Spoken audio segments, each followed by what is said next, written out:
Thank you for joining us this evening for this live interview with casting director Hannah Marie Williams, brought to you by Amplify Film Festival. We are just going to give people a moment to find us. So if you are watching live, do please say hello. And if you're watching the recording, where were you? Do give us a like in the comments and tell us where you are watching from. This interview is part of Amplify Film Festival,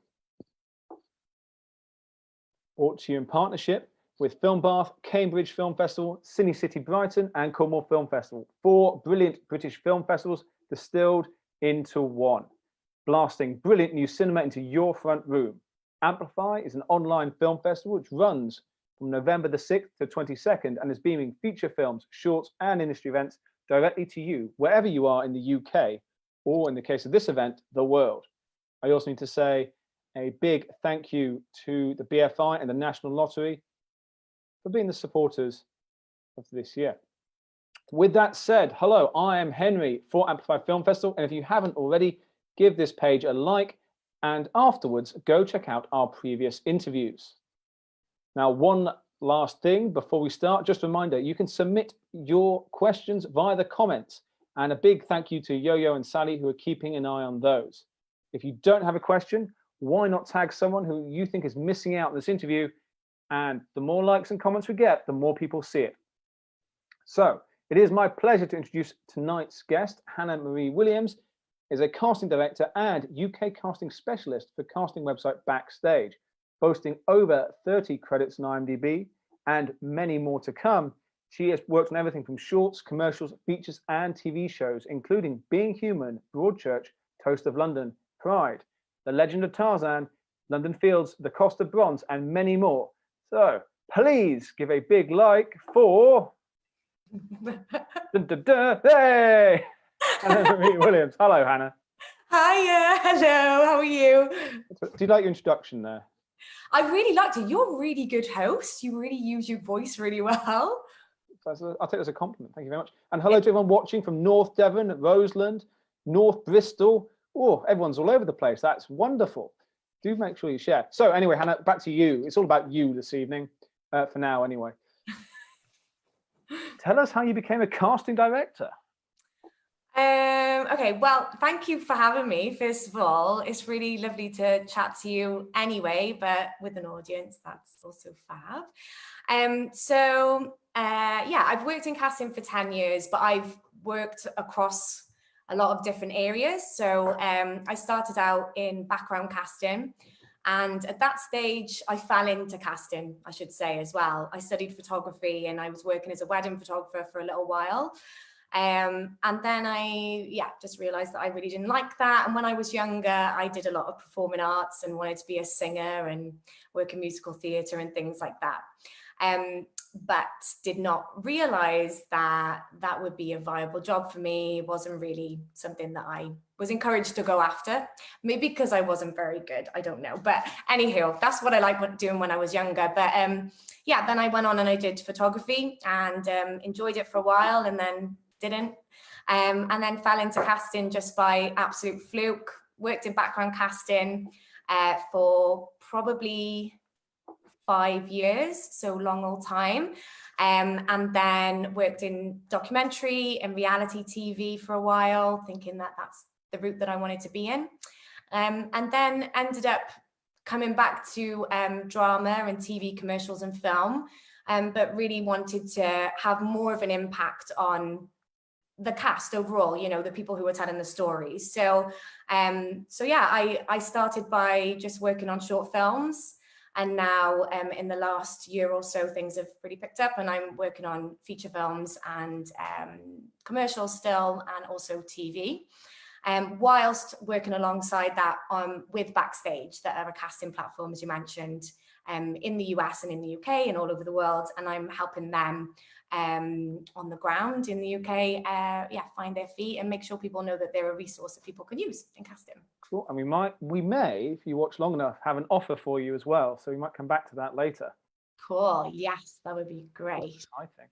Now, hello everyone who's watching North London, Pool. Hello everybody. But the funny thing is, I can't see if the stream's going out live. So it'd be great if you are watching, just to keep me up to date and that you can actually still see us. That'd be great. I love these things. Anyway, we know. So Hannah, that's how you became a casting director.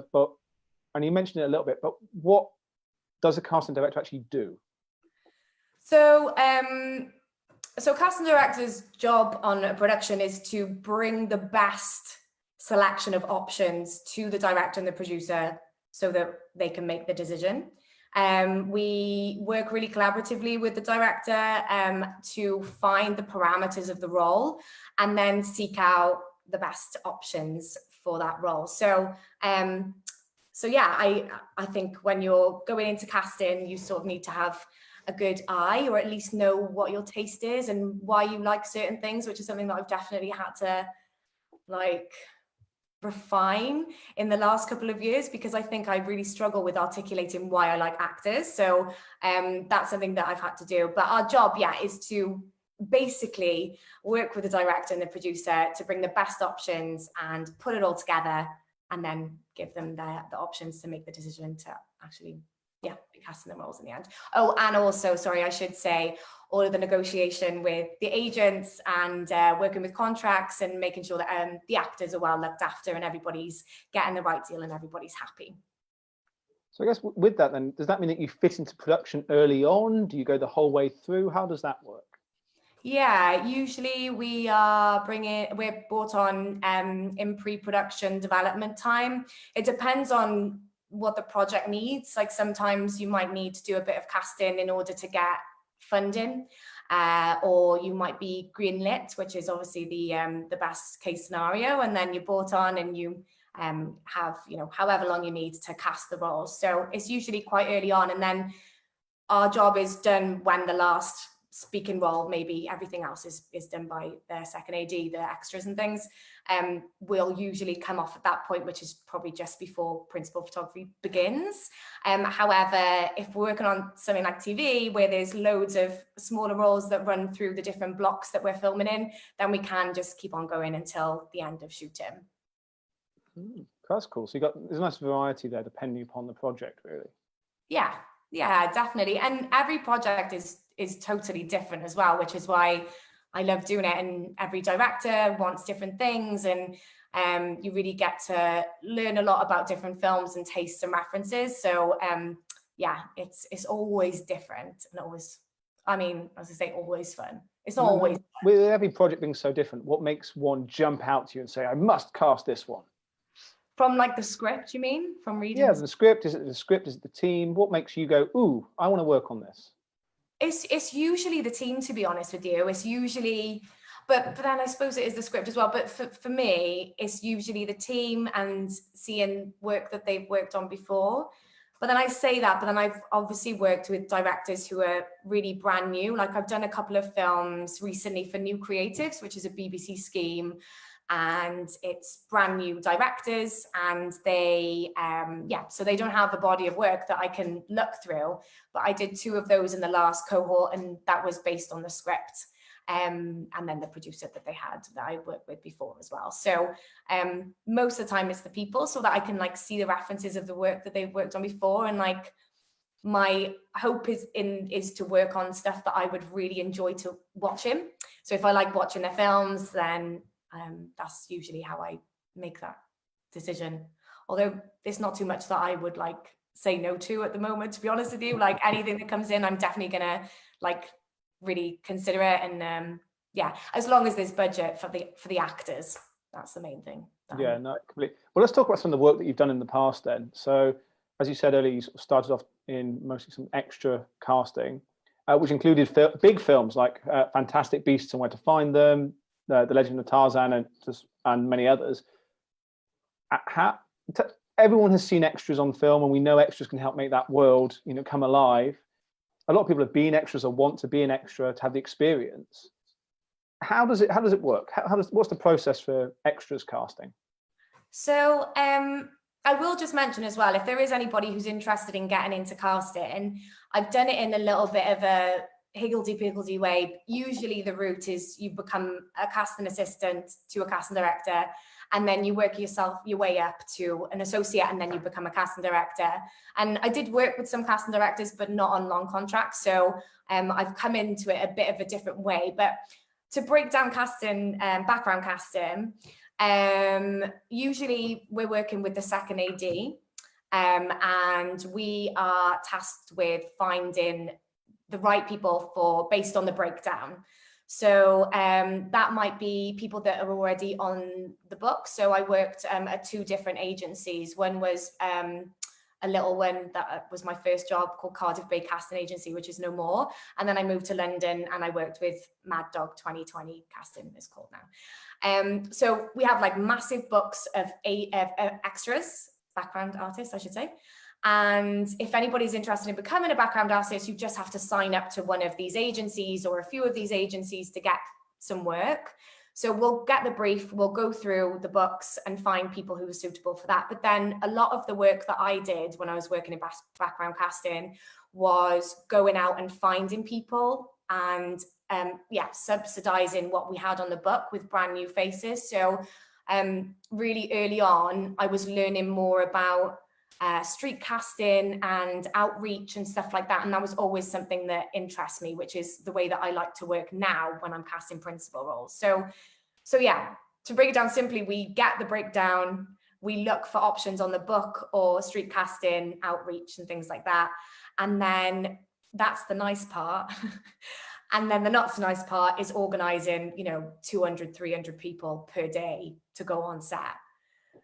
Which is a lot of chasing people and just making sure that everybody's going and replacing people when people drop out. And it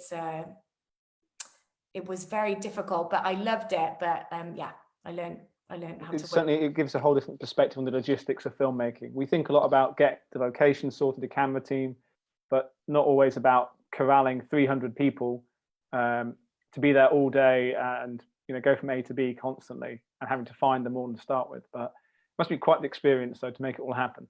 Yeah, definitely. It really, really was great. And I think if anybody is interested in being doing some extra work, whether you're a filmmaker or an actor or you just want to do it for fun, I think when you're on set as an extra, there's a lot of opportunity to see how a big machine works. So yeah, and I loved being on set and looking after the background when I was there. But yeah, it's crazy because we get the call time at 7 p.m. and everyone goes home from set.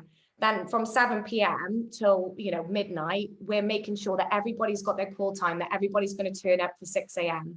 Then 6 a.m. comes around and I'll get a phone call from the second AD saying, okay, these are the people who haven't shown up, can you chase them?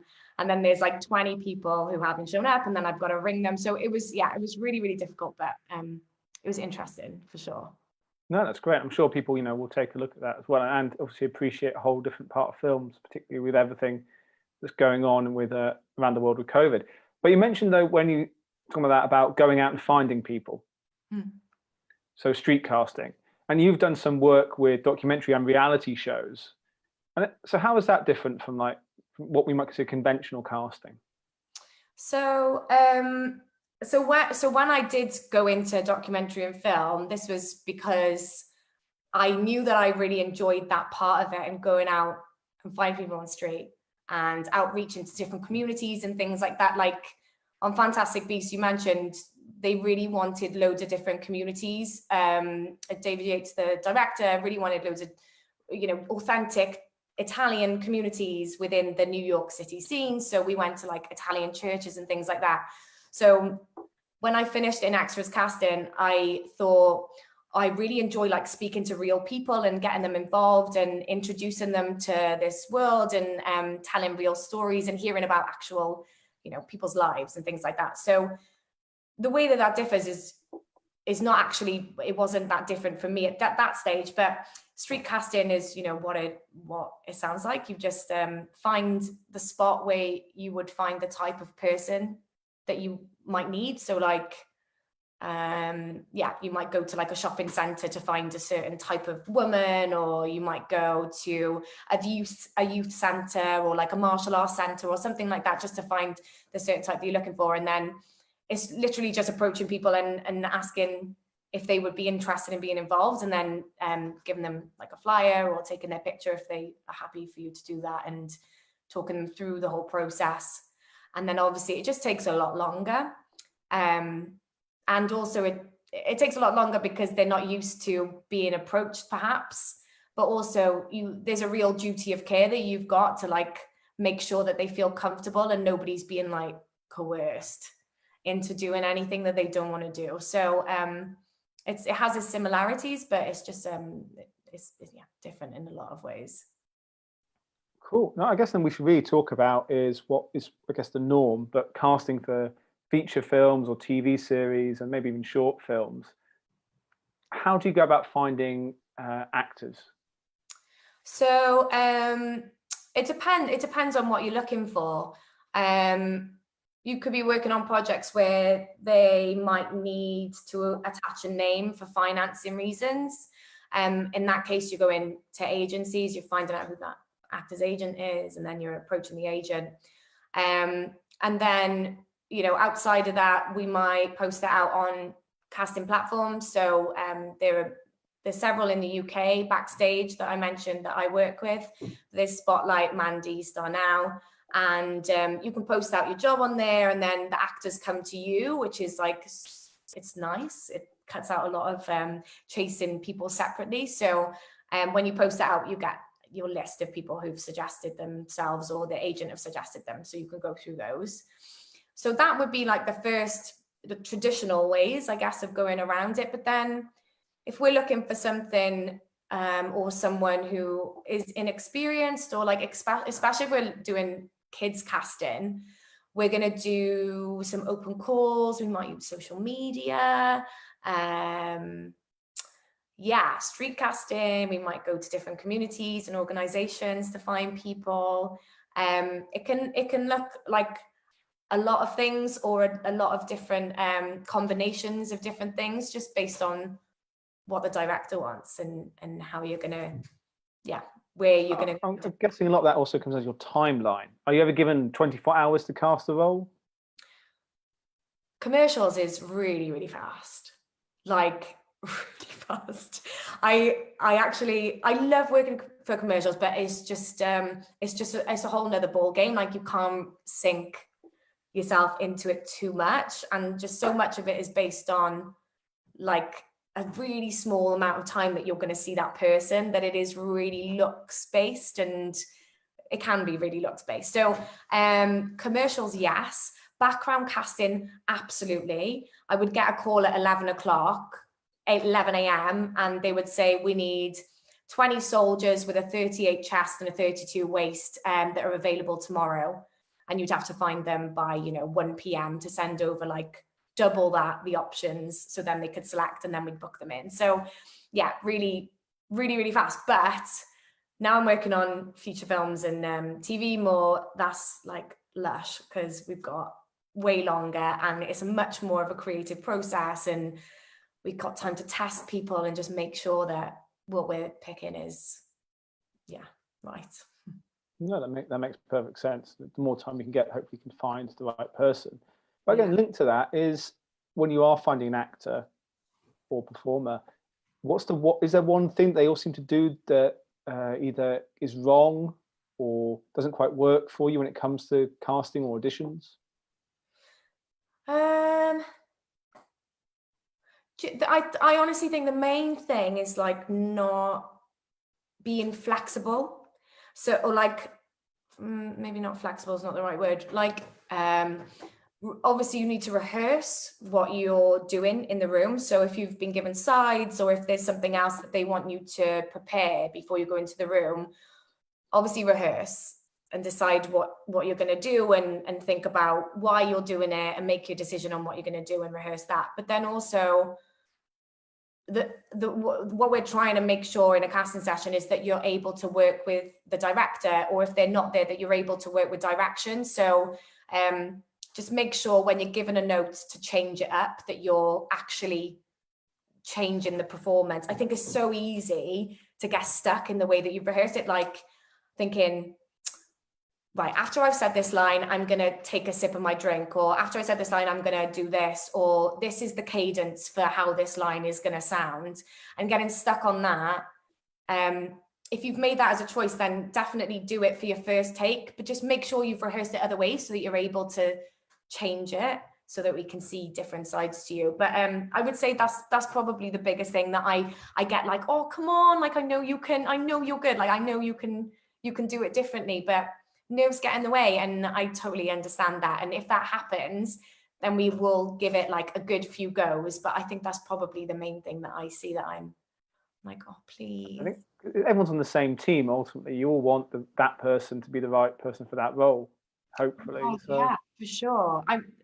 I don't want anyone to look bad because I picked them and then it looks like I've got bad taste.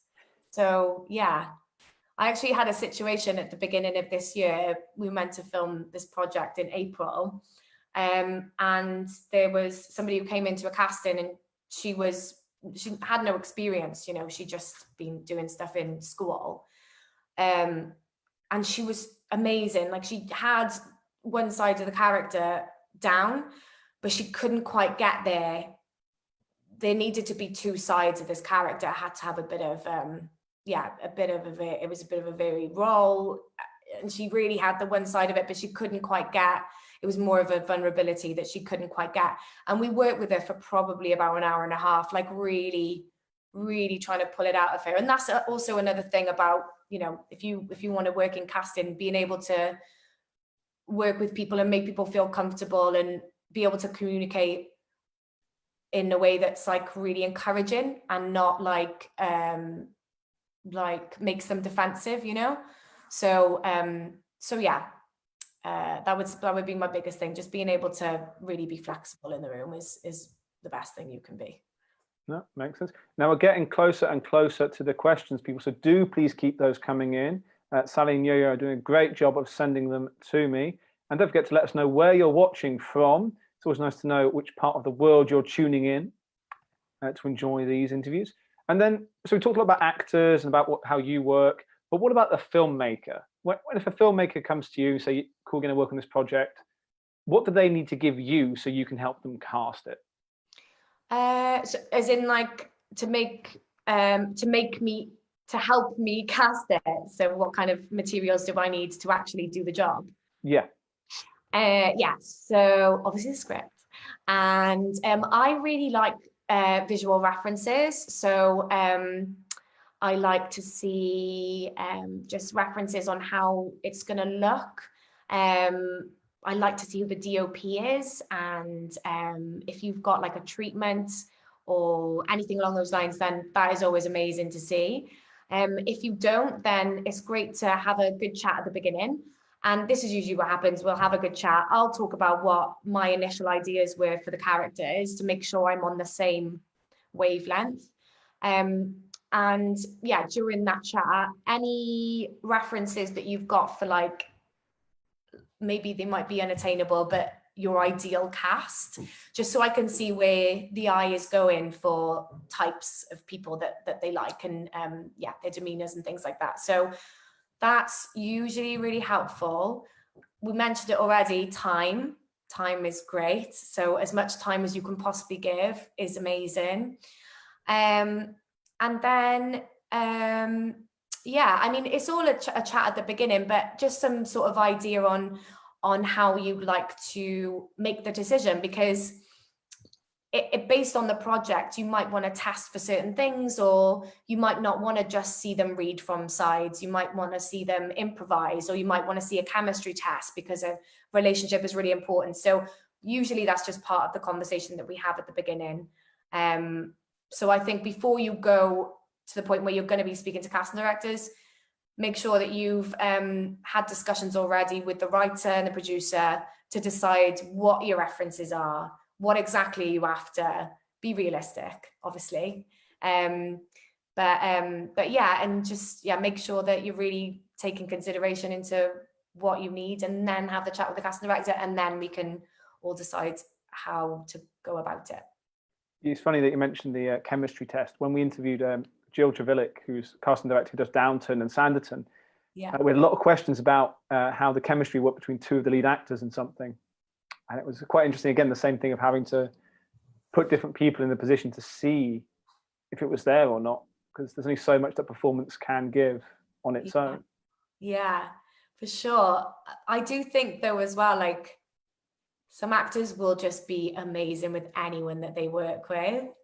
But another project I worked on at the beginning of the year before lockdown, we were looking for a family, and it was really important that they all fit in together, and they've all got really specific personalities, which were all really different.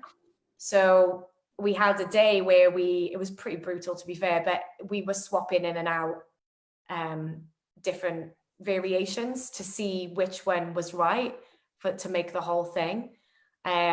So yeah, that was super important, and those guys weren't some of them weren't too experienced, so it was really important that we tested all of that to make sure it all made sense, that they would be a family, and it's not like totally out of doesn't look like not real, like a real family. That makes sense. I don't know if you can hear it, but I have a helicopter flying around outside this side. No one can hear that. No one can hear that. Anyone else hear that in the world? Okay, just me. I'm going slightly mad. Just a few more one more question from me before we go to everyone who's watching and all their questions. So do keep those coming in. I'm making a short film, let's say, and it's a very low to no budget piece. So maybe a student piece or some friends getting together, and there's no budget for a casting director. How can I sort of put the best casting call together on my own or within my team? So to give you like an idea of exactly how I do it, not just like metaphorically, like how am I going to like pull it together? What I do when I'm writing a breakdown or deciding what the characters are in my mind anyway, is I'll read the script once through, and then I'll give it a second read, and I'll say, right, well, I know there's 3 or 4 characters, and I'll have a notepad next to me or my notes open on my laptop. And anytime that character is referenced, I'll make a little note next to them. So like if it's saying they look this way, or they sound like a certain way, or I'm getting a certain vibe from them, like they seem aggressive or whatever it is, I'll just make a little note next to their character. So then you know then from the writing, the way that it's written is what you've got like summarized under each character. And then from there, you know, you just need to have loads of conversations around why certain things are noted as certain things in the script and how important they are to the casting of the project. So like, especially when we're talking about any sort of like stereotypes or any weird unconscious biases that you might have, like just make sure you're questioning everything to help you. I mean, to help you make a film which is representative, but to help you be more flexible with the cast that you're going to get. So loads of chats back and forth. Why are they this way? Does it make sense that she would be this way and then change to be this way? Just loads of chats. And then your breakdown needs to sell the project to the actor and the agent, especially as you're saying, you know, if you're working on something low and no pay, if an actor's going to be involved in that, it's because they want experience and they want something for their show reel. So it needs to be a character which has something to them that attracts the actor. I think that would be a challenge for them, or it's a type of role that they want to play. So yeah, just use nice descriptive language and talk about the character's journey, intention, something interesting about them, and then just summarize the piece in nice language. And that's what I would say. And just be really, really transparent with what you're going to be able to offer. You should always be aiming to pay your actors, of course. That should be total priority in your budget always. But there are times where that is impossible, or that you can't pay equity minimum maybe, or whatever. So just need to be totally transparent and treat them as a collaborator rather than your employee for the project. Yeah. No, I think it sounds great, and hopefully people will be able to take that on board. Okay, so that's we've not come to the end of my questions, but I think it's time to get some other people's questions who are watching. Are you ready, Hannah? I'm ready. Marvelous. That's what we like to hear. So the first question is, I've got so many to go through. Let's see where to start. This is really weird, by the way, because it looks like there's just 2 participants on this Zoom, so I can't see. No. No. There's lots of people. Again, just let us know how many people are watching. Well, I'll tell you afterwards. But there's quite a few just tuning in. Oh. So here, first one is: do agents expect to seek out work on your behalf with finance? Oh, Steve, what are you on about here? Sorry, you're confusing me. Do agents expect to seek out work on your behalf with finance and genre in mind, or is it the first come and then they send the proposal to you? So I think he's asking: will your agent, do you think, for actors, go out and look for talent based upon genre and the budget available? So your agent will seek out work that is suited to you. And I mean, at the beginning of your relationship with your agent, you usually will have a conversation about what type of work you want to do, where you want to go in your career and things like that. So they'll be seeking out work which is suited for you, because they obviously want to suggest accordingly to the breakdown. But also they will be keeping in mind what you want to do. In terms of like the budget, they're always going to be putting you up for things which have got, well, hopefully that have budget, because they get 15% of your fee. So as much as that you earn, they're going to earn 15% of that. So they'll always be looking for higher price work for you. And they're always obviously going to be negotiating your contracts to make sure that you've got the best terms of that contract as well. So it's not like they're specifically going after a genre unless that's something that you've defined at the beginning of your conversation. But I would say anyway, you should, I mean, it's up to you obviously, but I would just say to be flexible with genre and just be flexible with the type of roles that you want to go up for. It's all great experience, and that's not just in film as well. Like try out theatre and voice work or whatever it is. I wouldn't like constrict yourself to one genre. I would try out. Yeah, that sounds great. Okay, next one. How do I stand out when doing a self-tape and know what the type of character to do without being told beforehand? Yeah, it's difficult because I try and give as much context as I can to the characters so that people have something to go off, because obviously you can't direct somebody on a self-tape unless we ask for another one, which is a bit annoying, but also we're managing to see a ton more people, so it is great. I think you have to try out a few different ways of doing it before you tape and make the final decision. I wouldn't agonize over it, and I would go with what your gut is saying. Usually that is right. But if you do, I mean, there's conflicting answers on this. I personally don't mind / quite like to see 2 different takes. So if you aren't sure and you've got 2 different ways that you think it could be played, then you could always do 2 takes and put them together in one video file. I don't mind that. I quite like that when there are really different takes on it. Some casting directors aren't so keen on that. It's just more time that needs to be spent then on looking through tapes and things like that. But I think you've just got to test it out and usually go with your gut. And if you're not sure, ask some other people. And if it's come through your agent, to have a little chat with your agent and just say, was there any other notes with this, or what do you think I should do? I've thought of this idea, but I'm also thinking the character might be more like this, and just get a little bit of input from them. I think that could be helpful.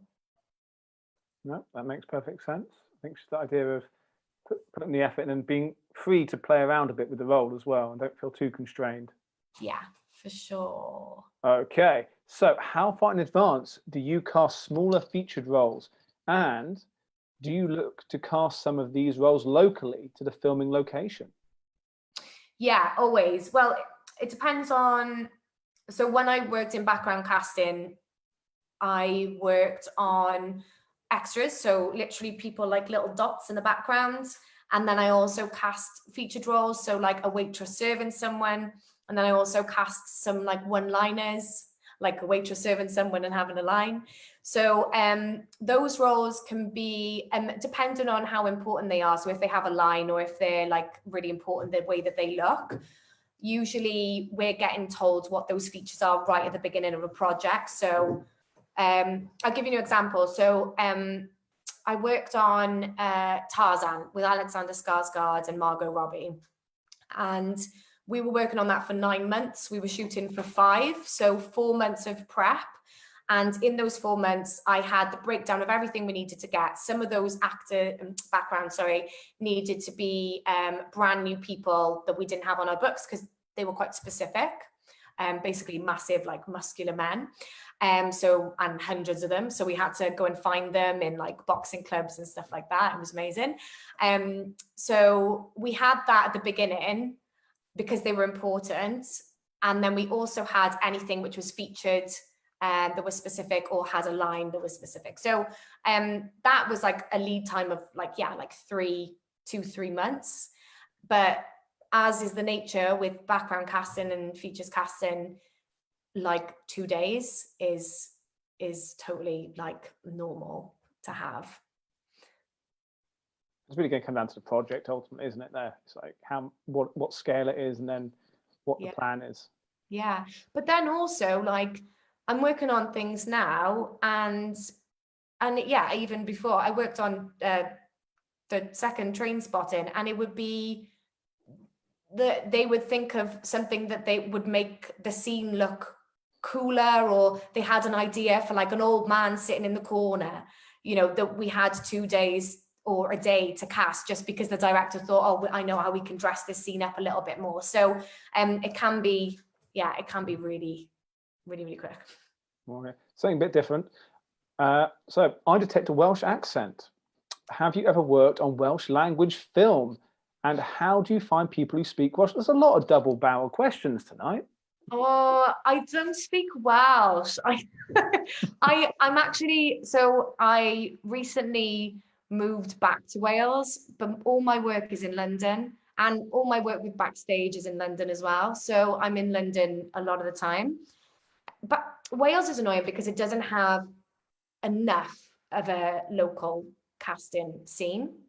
I am hoping that that's going to change because there's loads of great actors in Wales, and it just, you know, we need to do more things locally here as they do in Manchester and Scotland. So I'm hoping that that's going to change, but I've not cast anything Welsh language, and I probably won't because I don't speak Welsh. But I'd love to, and I'd love to speak Welsh, but I just don't. There's always time to learn. Any advice for casting online in COVID times? Do you have readings on Zoom? Yeah, loads of readings on Zoom. My number one tip is don't overload the room, especially with people who haven't got their cameras on. It's just, we do this in the room as well, like physical room, like try and make it as comfortable as possible for the actor.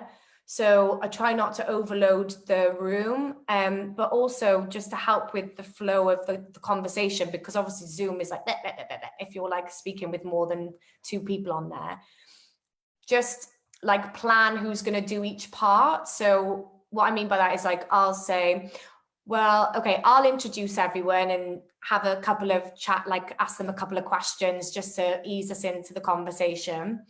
And then if you're Emma, the producer, if you want to explain what we're going to do with the scene and how the session's going to go, we'll let them go. My assistant will read in with them and they'll do the scene. And then the director will then pick it up from there to give the direction, just so everybody knows what spot they're going to be input in. So there's not like lots of interjection, because it hasn't worked for me to not do that. So that's my thing that I'm definitely doing on each thing. And then I don't know, I think you just got to bear in mind that there's a few things that you're not going to be able to get from a Zoom, like someone's energy and their physicality, if their movement or their body language, the way they hold themselves is important. We're not going to be able to really see that on Zoom. So make other plans if that's something that you need to see, like a tape or, you know, if you have to, at the last stages, do a socially distanced session, then yeah, just bear that in mind. And also, sorry, I will just mention, you miss so much of little like subtle movements in the face, which is something that I just love to see in the room, because webcams aren't as good as our cameras that we use to film. So yeah, just be a bit more lenient with stuff like that as well. Cool, marvelous. Oh, another one. How can actors access workshops with casting directors if they don't have an agent? I think there's quite a few. There'll be loads that's going on right now, especially digitally. I don't personally do any, but I do give workshops through my work with Backstage to film schools and drama schools, which are like, would never charge for any of that stuff. So I work with actors in that way, but I know a lot of casting directors who do workshops. I think you just have to Google that. There's a lot that come up on Twitter, I think, as well. If you sort of just search hashtag casting director or have a research, there's quite a few, and some of them are free, some are pay what you can, I think, as well, especially at the moment. So there's a lot going on. There's one that I will shout out. I think they're called Just Add Milk, and I think, yeah, that's what they're called. And I have quite a few casting friends who've done some stuff with them, and they're great. Great. So there you go. Go check out Just Add Milk. Do you encourage or appreciate actors emailing you to introduce themselves and sending over spotlight, show reels, anything like that?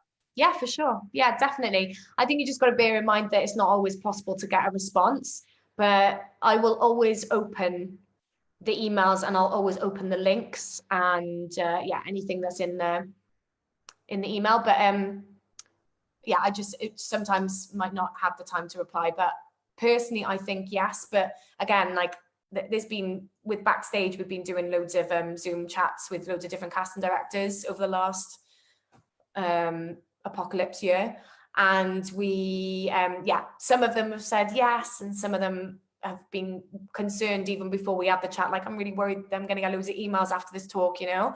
So I welcome it, but some might not. To just point out that Hannah's website is a link in the comments, so you can go find her there if you want to get in touch or just see more about her work that she's done.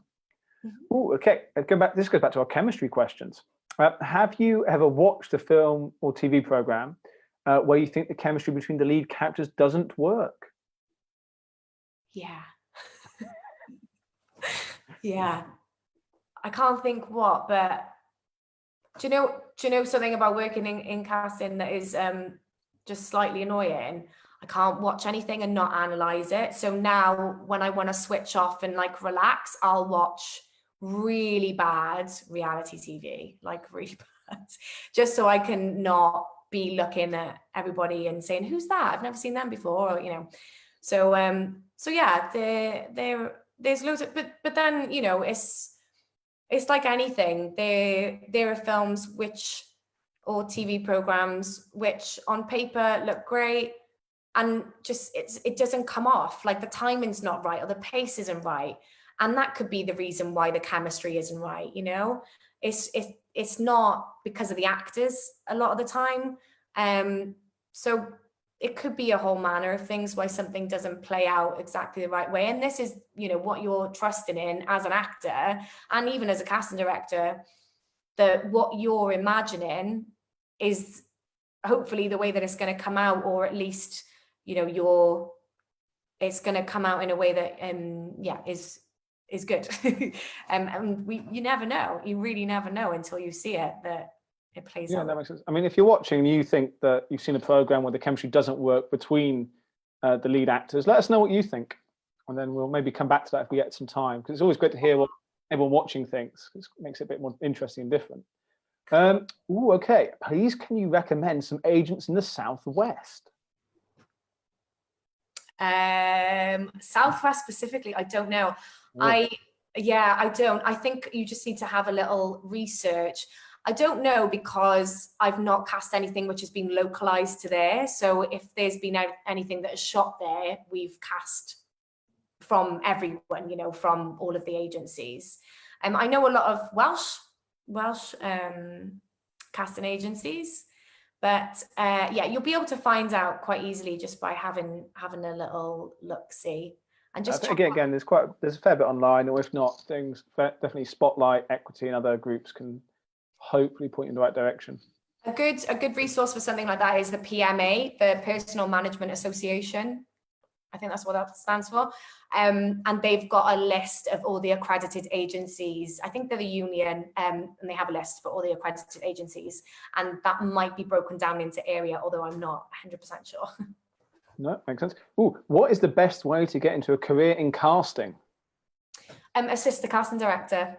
Just reach out to casting directors and see if they've got if they've got any work. I struggled at the beginning to do that because the contracts were really short, so just bear that in mind.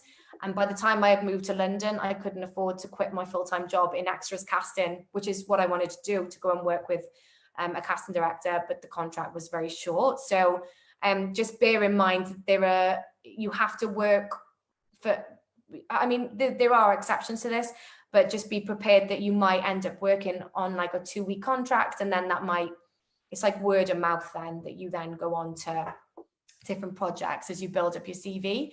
But yeah, the best way to get into it for sure is to work under a casting director and see how they work and see how a casting office works. And you learn on the job, and you learn very quickly because it's really fast-paced environment. So yeah, reach out to casting directors and see if they need some help.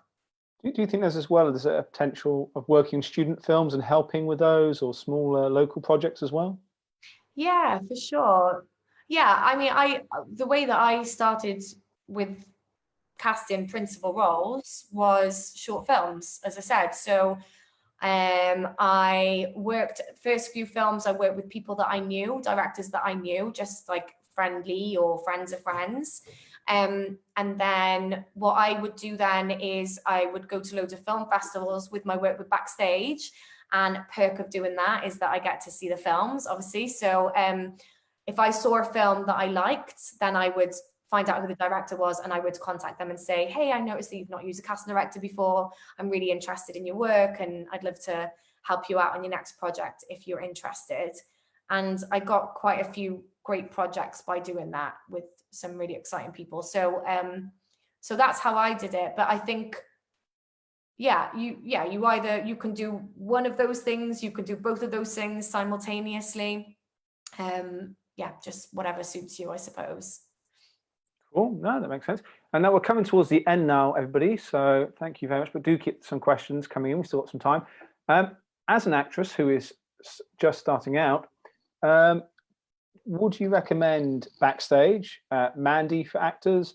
Are there other casting websites you would recommend? And what advantage does that bring to an actor to be on them? Yeah, so I think you need to work out which one works for you, because there's a really broad range of casting calls that run through them. So I would just check them out and just see which one is suited to your experience level. I think the great thing about Backstage is we've got a really, really ridiculously broad range of projects that post on there. So like we're talking about with short films and projects for people who are just starting out, there's things like that there. But then we've got stuff on there from really big CDG casting directors, and then we've got loads of commercials, and then we even have like documentaries that do run through the site as well. And then that is also reflected in the talent that are signed up. So that's a really broad range of people. So if anybody's looking to cast a project and you need a broad range of people or something specific, especially, we have a really, really diverse group of people on Backstage. And they're also in the States as well and across the world. So if you're looking for work in other places, I think Backstage is perfect. But as I say, you've got to just check out the different avenues and resources that are available for you and decide which one is suited to you. But I do think the Backstage is a great resource if you're just starting out, if you're if you're just returning to the job, or if you've been working in it for a long time. Because beside the jobs board, we've also got, I don't know if you've been on Backstage, but there's a ton of editorial that runs through the website, which is all about well, it's all aimed at actors. So it's all aimed at helping you learn how to best read a monologue or pick a monologue, or how to prepare for an audition, or we have interviews with casting directors and things like that. It goes on and on. So I would just say check that out as a resource anyway. But yeah, there are casting platforms are a great place to start if you're looking for jobs, because you'll just see every day there'll be like 10, 15 things that come up, you know, or however many posts up that day, and you can go through and apply, and then you've got access to all of those. Great. I think, yeah, there's so much out there, isn't there? It's amazing what's going on. So one final question from everyone watching. So thank you, everybody. Do let us know which has been your favorite bit. Do you have particular agents that you like to work with, or will you send out calls to everybody? Do you know, I've actually been having this conversation this week that there's certain people that I like talking to, definitely. You know, if an agency has a certain caliber of actor, then ultimately there are times when we will go to that agency because we need an actor that they represent. But actually, usually when I'm working on a project, I try and not look at the agency as much as possible and just look at the actor's reel. So that nobody's getting like an unfair advantage over anybody else because they've reached the level where they're being represented by somebody. Yeah. So I think the answer is no, but there's definitely agents that I like talking to on the phone. That's fair enough. I think completely allowed that. I think one just final question from me then, Hannah. What would be your dream project to work on? Oh, that's such a good question. Something like Sarah Gavron's Rocks. I don't know if have you seen it? I haven't. No, I don't know if anyone watching seen it. Let us know. It's on Netflix in the UK at the moment, and it's a piece of art. I mean, it's just incredible. These girls were cast through a really long process of workshops that they did in schools with Lucy Pardy, who's a casting director, and Sarah Gavron, who's a director, and they didn't have a solid idea of what the story was going to be. Actually, they developed the storyline and the script and everything through these workshops with these girls because they really wanted to make something that was representative of youth culture like today, like what it is actually like being a young girl in London today. So I've seen it 3 times now, and I think I'm going to watch it again this weekend because I'm talking about it on a podcast next week. And it is, yeah, it's just a piece of art. Like, these girls are the girls that you see on the street. It's not contrived in any way.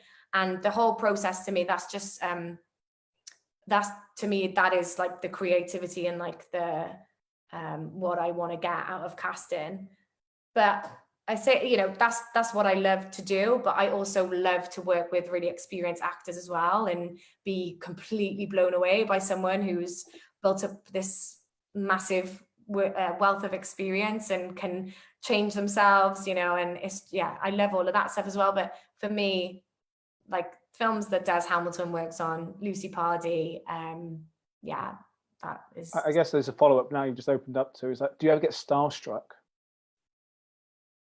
No, I used to, definitely. Oh my God, I saw Samuel L. Jackson in when we were on set for Tarzan. He's in Tarzan as well. And yeah, I felt like my stomach was going to fall out of my mouth. I was so like nervous, but I just love films. And I think that was like the bite for me was like, oh my God, I'm such a cinephile and I really, really love watching films. And now I'm actually like in the room with these people. It's really scary. So, but now, no, I don't think so. Unless I met Joaquin Phoenix, and then I would probably, I don't even know what would happen. Well, he might be watching today. You never know. If you are, Joaquin, I really love you, and I've got a role for you in a new project if you want to get involved. So if anyone knows him, you can share this video now online to him, tag him in it, and let's see what happens. Let's leave it there. Thank you so much for this evening. It's been great talking to you. It's It's really interesting, and I hope you've enjoyed it as well. Definitely. Good way to spend a Friday. Thank you so much. We so, touch wood completely. It's Friday the 13th. We got through the whole thing. Yeah. People have been watching, which is amazing. But anyway, yes, thank you again for coming and joining us. And thank everybody for watching. Now, remember to come back and join me on Thursday the 19th at 7 p.m, where I'll be talking to intimacy coordinator Lizzie Talbot. So you can join us live again then and bring those questions. But in the meantime, why not head over to amplifyfilm.org.uk and check out all the films that we have on offer. So I'm going to put that up on the screen now. Take care, everybody. Have a lovely Friday evening and stay safe.